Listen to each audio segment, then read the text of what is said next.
Hello mga kamamis, magandang araw! Andito na naman ang kamami Janet nyo. Samahan nyo ulit ako sa panibagong mini vlog sa buhay naming mag-iina. Sa 5 araw nga na naghatid sundo ako ng mga anak ko sa eskwelahan, nagawa at natapos ko na rin yung mga kailangan kong gawin ngayong linggo. Nakapamalengke na ako ng mga kailangan namin sa bahay, nabili ko na rin yung mga kailangan ko, yung mga naiisip kong lutuin para sa mga anak ko. At nakapag-grocery na rin ako ng mga pwedeng baunin ng aking bunso sa eskwelahan. Talagang nilaan ko ang araw na ito para makapag-jogging naman ng konti. Para naman mabawasan yung mga stress ko dito sa aking katawan. At para matagtag na rin yung mga taba-taba natin. Namimiss ko na rin kasing mag-jogging. Matagal na rin kasi naming hindi ito nagagawa ng mga kasama kong mami. Actually, kasama ko yung isang mami dito, nag-walking lang kami ng mga ilang ikot. Pagkatapos nun, umuwi na siya and then nag-jogging na ako ng ilang ikot din. Idinal pa sa mutan ang nga nag-jogging, pasubli akjes kwilaan dato'y basit nga anak ko. Naalala ko nung naligo siya kaninang umaga, naubos na pala yung shampoo niya. Kaya dumaan ako dito sa Robinson saglit para bumili nito. Wala dito yung brand na ginagamit niya kaya nagtingin ako ng iba at namili na rin ako ng scent na maganda at mabango para sa kanya.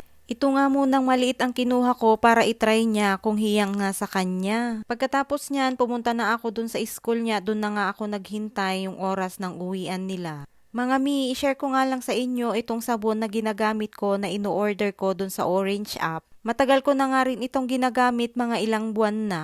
At pang-apat ko na yatang order ito kung hindi ako nagkakamali. Ginagamit ko na rin ito sa mukha ko at sa buong katawan ko at ang lakas makaputi at nakakadry ng mga pimples. At nakakatanggal din ng mga pekas kasi si mama ko nagpa-order din ng ganito at gumagamit din siya. Subok na namin ito na very effective talaga. Alam nyo maganda ito kasi herbal soap na siya. At saka yung amoy niya mabango, hindi ko pa nga lang nabubuksan itong parcel, inaamoy ko na. Kung gusto mong magpaputi, ay nako, itry mo na itong sabon na ito. Baka di mo akalain lahat ng tinatago mong makulimlim sa katawan mo kayang paputiin ng sabon na to. Joke lang. Mag-ingat lang sa binibilhan kasi maraming fake na ganito. Kung gusto mong itry at gusto mong bumili, ilalagay ko yung link sa comment section. Para sure tayo na legit yung pagbibilhan nyo. O ano pang ginagawa nyo mga mi, mag-check out na kayo para sabay-sabay na tayong pumuti. Charot.